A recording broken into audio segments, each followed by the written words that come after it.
All right, welcome to Module 3 of your Airline Cabin Crew course. Today, we're stepping away from the textbook theory for a bit.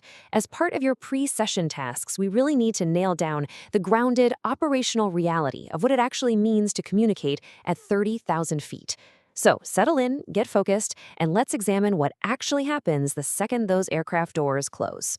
So is in-flight communication just about talking nicely? There's this really common misconception out there, and hey, maybe you even hold it yourself as you're starting this training, that a cabin crew member's main job is basically just customer service with a smile. Pouring coffee, handing out blankets, just being unfailingly polite. Well, let me be crystal clear right out of the gate. That is absolutely not the core reality of the job you're preparing for. The reality, your communication is about safety, clarity, and ultimately survival. It is literally the ultimate invisible safety net for every single person on board that aircraft. When you step into that cabin, your words aren't just pleasantries anymore. They are crucial operational tools. In aviation, we don't do vague, and we definitely don't improvise, because lives literally depend on simple, direct instructions that click with people immediately. To really grasp this, picture your position on the plane. You are sitting at the absolute center of a 360-degree communication network. You're the crucial link. Think about it. You're talking to passengers to manage their behavior and comfort. You're constantly coordinating with your fellow cabin crew to balance the workload and keep your situational awareness sharp. You're feeding vital, real-time info up to the flight deck. And, when things require it, you're relaying data to the ground teams. If your communication breaks down anywhere in that loop, the whole network fails. Now, let's ground this theory in the physical reality of your actual workspace. Think about that locked flight deck door. It's fitted with a coded entry system, surveillance cameras, and yeah, it's a completely necessary security measure.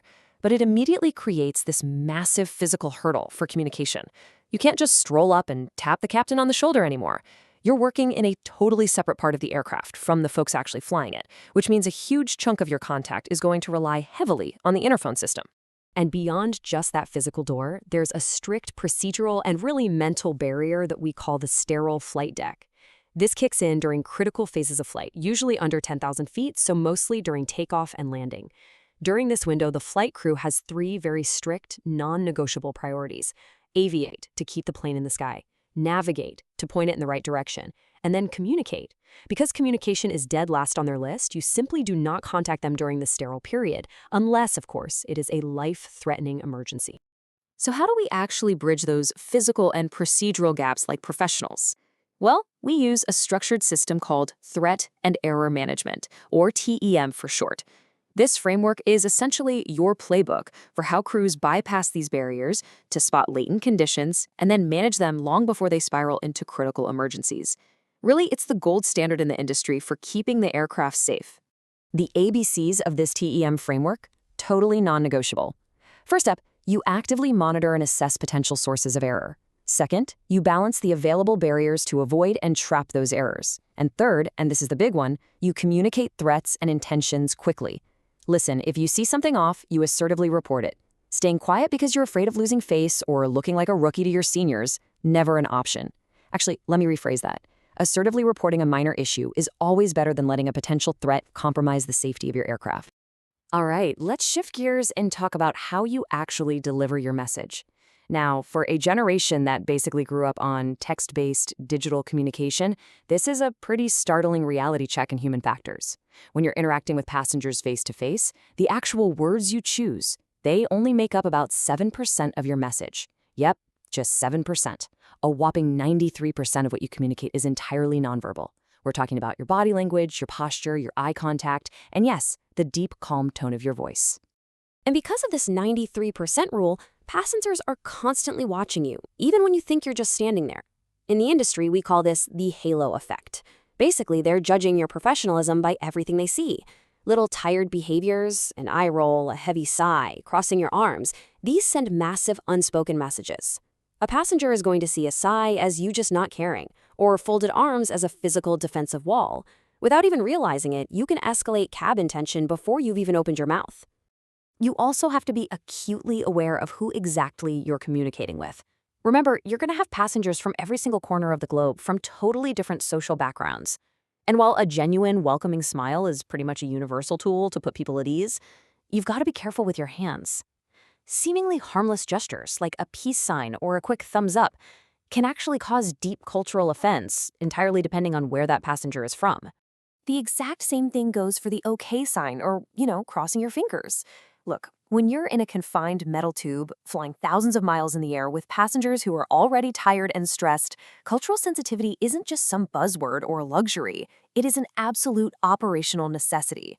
A simple, silly misunderstanding over a casual hand gesture can easily cause a cultural conflict to just spiral out of control, and that's going to make your job a whole lot harder than it ever needed to be. So, when you do finally use that 7% of spoken communication, how you phrase things matters immensely. Let's say a passenger has their phone out when they shouldn't. If you hit them with an authoritarian, blaming statement like, "You're breaking a rule, turn your phone off," you're instantly going to trigger a defensive fight reaction.